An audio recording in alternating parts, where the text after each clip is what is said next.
سب سے پہلے مسیح میں آپ سب کو سلام، جو یہاں موجود ہیں بہن بھائی اور وہ جو ہمارے ساتھ آن لائن آج ہمیں جوائن کر رہے ہیں۔ میں نہایت شکر گزار ہوں پاسٹر منور کا، ان کی ساری منسٹری کا، خاص کر کے پاکستان میں ہمارے کانٹیکس میں اس طرح کے سیمینارز کو ارینج کرنے کا، تاکہ ہم سارے مل کر اکٹھے خدم کے پاک کلام کو سیکھ سکیں۔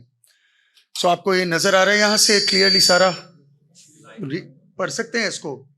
Okay great. سب سے پہلے میں آپ کو یہ بتاتا چلوں کہ یہ جو موضوع ہے، یہ جو ٹاپک ہے، development of the new testament canon, عہد جدید کے کینن کی تشکیل۔ اس بات کو سمجھ لیجئے کہ یہ بہت ہی وسیع اور پیچیدہ اور گہرا موضوع ہے۔ اگر اس کو ٹھیک طور پر اگر ہم سمجھنے کی کوشش کریں تو آنیسٹلی کوئی 6-7 ماہ ہم پورا اس پر کورس کر سکتے ہیں۔ It's very complicated.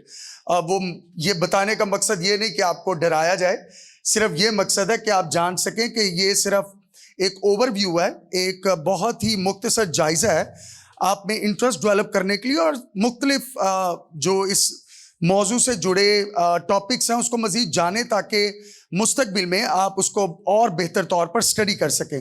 تو ان تینوں سیشنز میں، ایٹ لیسٹ میرے سیشن میں آپ کو اس پورے موضوع کے بارے میں 3 چیزیں بتانا چاہتا ہوں۔ اگر آپ نوٹس لے رہے ہیں تو ٹھیک ہے، اگر نہیں بھی لے رہے ہیں، میرے پاس پاور پوائنٹس ہیں، وہ بعد میں آئی ہوپ کہ وہ آپ کے ساتھ شیئر کر دی جائیں گی۔ 3 حصوں میں نے اس کو ڈیوائڈ کیا۔ سب سے پہلے حصے میں ہم اس ٹاپک کے جو کینن کا ٹاپک ہے، جس میں خداوند کے پاک کلام سے جڑی جو کتابیں ہیں، جو کہ نئے عہد نامہ میں کتنی کتابیں ہیں؟ 27 کتابیں۔ ان کے تعلق سے جو ان کی تھیولوجیکل سگنیفیکنس ہے، ان کی جو الہیاتی اہمیت ہے، افادیت ہے، اس کو سمجھنے کی کوشش کریں گے، نمبر 1۔ نمبر 2، ہم کوشش کریں گے کہ جو کلام مقدس سے جڑے مختلف مراحل ہیں، ڈفرنٹ سٹیجز کہ کلام مقدس ایک مینیوسکرپٹ سے لے کر جو جلدیں آج آپ کے پاس موجود ہیں، یہ پورے عمل میں کون کون سے مرحلے، کون کون سے سٹیجز شامل تھیں، اور آخر میں بتانا چاہوں گا 5 ایسے کرائیٹیریا، ایسے معیار، ایسے پیمانے جس کے باعث یہ فیصلہ کیا گیا کہ یہ جو 27 کتابیں، اور میں بھی آپ آخر والے سیشن میں ریورنڈ شعیب شارون صاحب بتائیں گے کہ ایسی بہت ساری کتابیں آپ کو قدیم زمانہ میں بھی اور آج بھی ملیں گی جو بائبل مقدس میں انکلوڈڈ نہیں ہیں، جیسے کہ آپ کے لیے شاید نئی چیز ہو، لیکن پطرس کی انجیل، برناباس کی انجیل، یہودا اسکریوتی کی انجیل، آپ آج کل تو ان تک رسائی بہت آسان کام ہے، آپ گوگل کریں تو آپ کو اس کی PDF فارم بھی مل جائے گی۔ تو ایسی کون سے کرائیٹیریا، ایسے کون سے معیار، ایسے کون سے پیمانے تھے جس کے باعث ان 27 کتابوں کو بائبل مقدس میں انکلوڈ کرنے کا فیصلہ کیا گیا؟ ان سیشن میں اس پورے لیکچر کو میں 3 حصوں میں ڈیوائڈ کر رہا ہوں۔ سب سے پہلے آئی نو کہ دعا کی جا چکی ہے، لیکن میں مختصر طور پہ پھر اپنے لیے، آپ سب کے لیے ایک مختصر سی دعا کرنا چاہوں گا۔ سو لیٹس پرے۔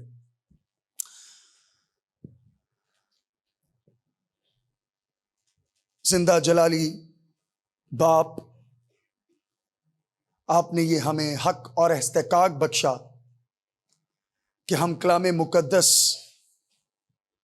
کے بھید کو، اس کی گہرائیوں کو جاننے کے لیے یہاں پر اکٹھے ہو سکیں۔